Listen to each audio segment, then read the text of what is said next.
You know who it is, and you know what time it is. Time to piss off some feminists, trad cucks, and whoever don't want to know the truth. Oh well, let's get started. What is going on, gents? It's RPM here, reporting for Mobile Command. Gentlemen, the topic of no-fault divorce, aka irreconcilable differences, is a topic that we continuously talk about in the manosphere. Why? Because it is one of the biggest reasons why MGTOW and the Red Pill, IPMOR, and SYSBM exist.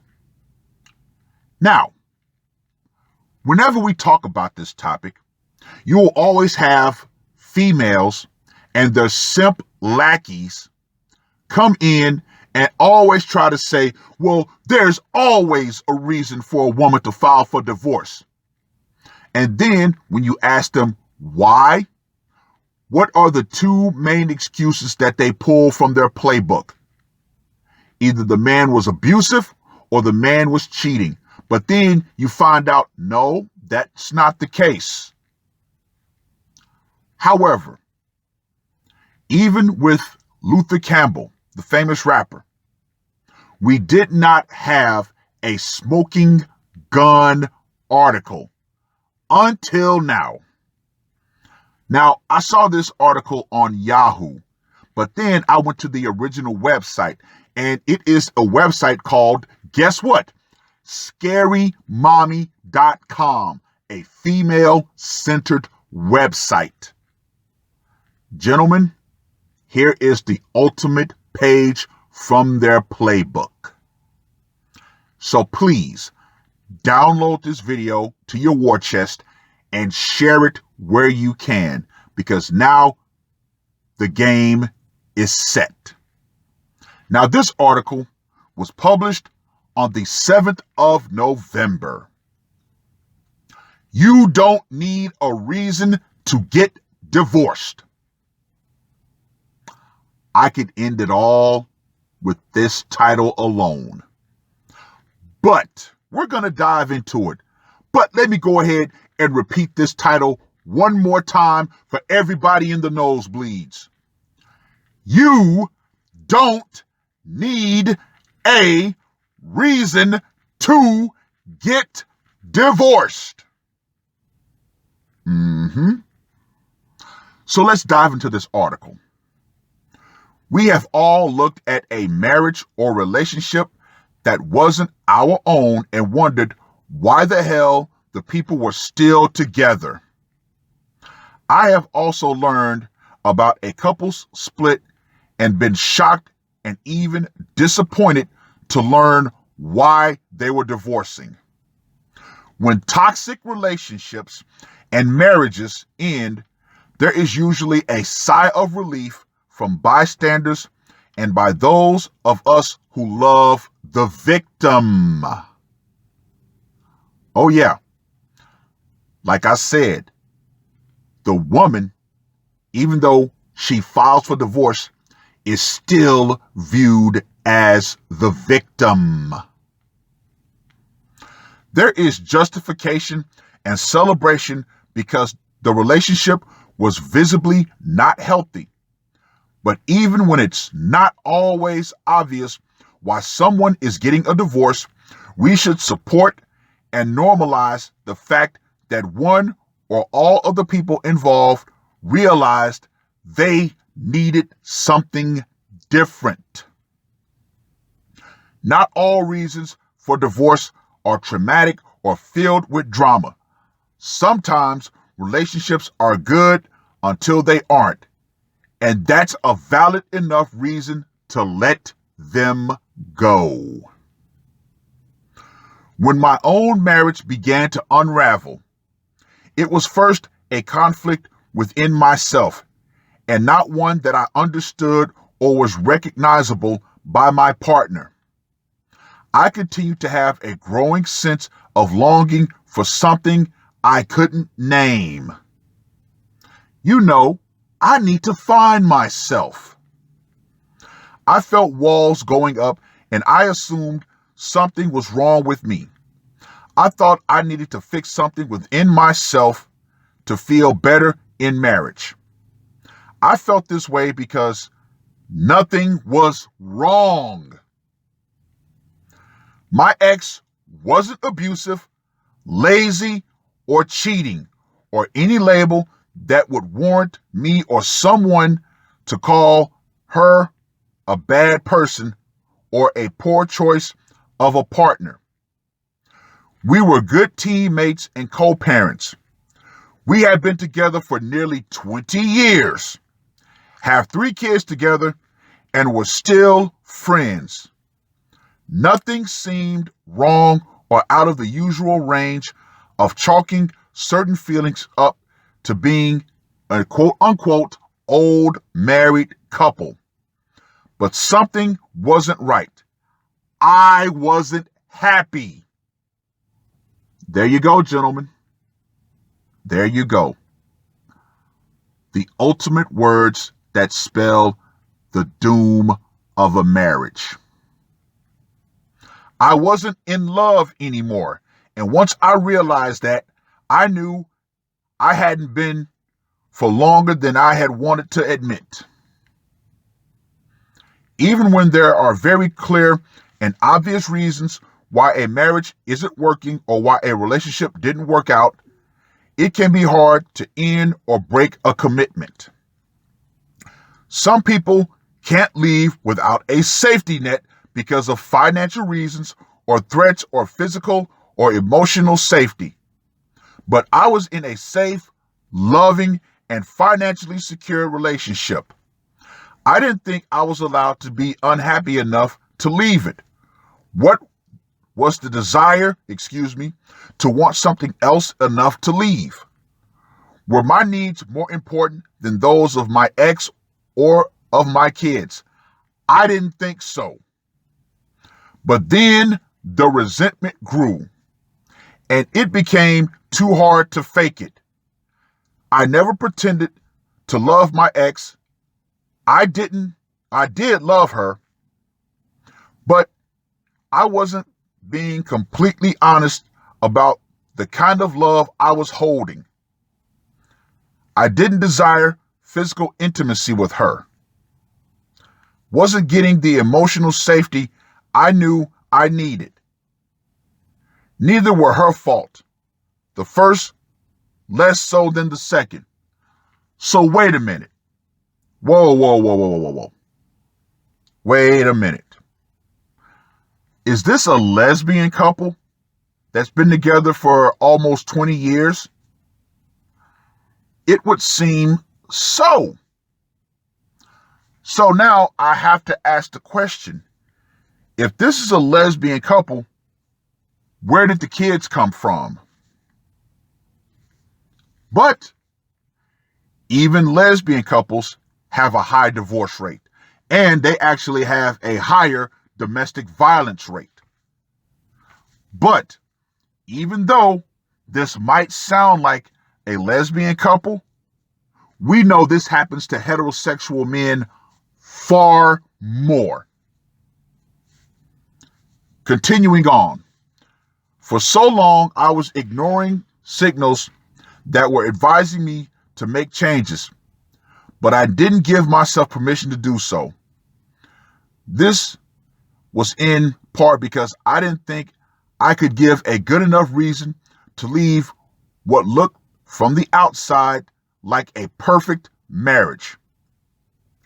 This came down to not thinking I was worth making changes for myself, and that those changes would be even harder because of the judgment placed by others who wouldn't understand.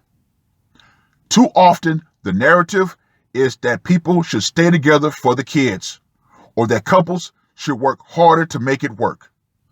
Vows were taken and expectations were set. But what good will any of it do if one or both partners can no longer live up to those expectations, nor want to? Why stay for someone why stay for anyone when a better version of yourself will be better for everyone? We need to normalize the fact that you're allowed to leave a relationship or marriage at any point for any reason. So, gentlemen, do you still want to get married? Do you? Any man who would get married in this day and time, I have zero sympathy for him. Zero. Whew, I tell you. My ex and I still like each other. My ex and I rarely fought. Neither one of us was miserable. You don't need to be living in a dumpster fire before you realize it's time to live somewhere else. I'm not saying it's ever easy to walk away from something or someone, but in some ways, the more preemptive route I took is harder because there isn't something specific or relatable to define as the tipping point. My sexuality wasn't in question. No one cheated. No one was throwing insults or furniture at the other. All of these reasons are valid for ending a relationship. But even without those extreme forms of conflict, it's okay to get a divorce. Staying out of obligation or someone else's view of what it means to work through the ins and outs of marriage are not good reasons. I still have moments of guilt for the pain I caused my ex, for the disruption I created for my kids. Part of that comes from the fact that I finally put myself first, but some of it comes from the shame I get from others thinking I just gave up. Getting a divorce isn't giving up. It's marking an end of something so that something new can begin. That end is often messy and filled with what ifs, but that doesn't mean it's not the right thing to do. It's okay to leave your marriage because you have the right to create new spaces and new boundaries, either alone or with someone else. No matter what your reason for ending a relationship, it's valid. And you don't owe anyone an explanation. Now, even though this article on its face seems like it's a lesbian couple, no, it is not. I thought that at first, but you have to read between the lines. No, this is not a lesbian couple. However, gentlemen, what is pointed out here is the extreme selfishness of wives. Yep, I'm not happy, i.e., I want something or someone else. Usually it's someone else. The monkey branching has already started. So guess what? Now they need a catalyst to say, I'm ready to leave. However, the most insidious thing that they do is they try to create a conflict between you and them. That way, they can always play the victim. See, she gave it away with the whole victim narrative. That people will always support the victim, and we know that it's women that love to be the victim. It gets them so much attention from everybody around them. So yeah, this is an article of a woman who left a perfect marriage because she was ultimately selfish. Oh, gentlemen. Oh my God.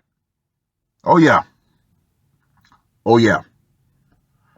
How many men have fallen victim to this play? I'm not happy. The women destroy the whole entire marriage. The very thing that they say that they want.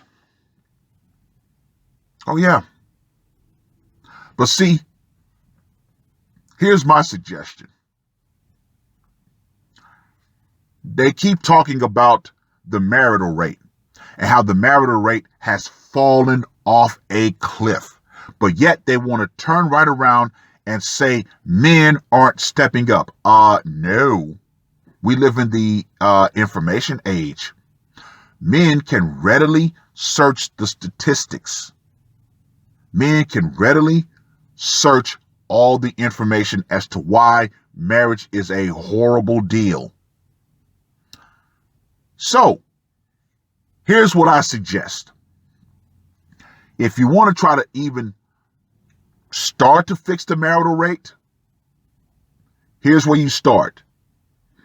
Either end no-fault divorce completely, which I know is never going to happen because there's far too much money to be made off of the destruction of a family, or insert a new clause into the existing no-fault divorce laws. The person who files for divorce has to pay for their legal fees. Oh, yeah. Yeah. See, it's easy for women to leave a marriage when they don't have to pay for it. Yes, we can keep no-fault divorce, but if women want to divorce their husband, they have to pay for their side of the divorce. There you go. Women are making so much more money now. Women are overtaking men in the workforce. Women are becoming more and more breadwinners. So guess what? Maybe it's time to go ahead and update those, divorce laws. Oh, no, we can't do that because we still need men to pay for women. So, gentlemen, as more and more men have decided to completely avoid marriage, good on you. Good. I keep saying this. Guys like Hammerhand, Coach Greg Adams. Hell, you even got guys like Kevin Samuels starting to come around and see how bad of a deal that the modern woman is when it comes to marriage. Oh, yeah. See, all of us men, no matter what camp we're coming from, we're coming to the same conclusion. Ladies, you have so destroyed marriage that men are avoiding it as much as possible. This is not something that is going to be fixed anytime soon. So, oh yeah, ladies. Oh yeah. Society sets it up for you to win the short battle. But guess what? We men, especially us red pill men, we're winning the war. And the best way for us to win the war is to not even show up to the battlefield. Oh yeah, ladies. Oh yeah. Well, gentlemen, read this article. Download it. And when someone says, well, there's always a reason for a woman to file for divorce, boom, here you go. Point them to this article. And ladies, the power is still metaphorically out. Feminism and no-fault divorce, aka irreconcilable differences, is eventually going to go out right along with it. That's all I got to say for this one. RPM, I am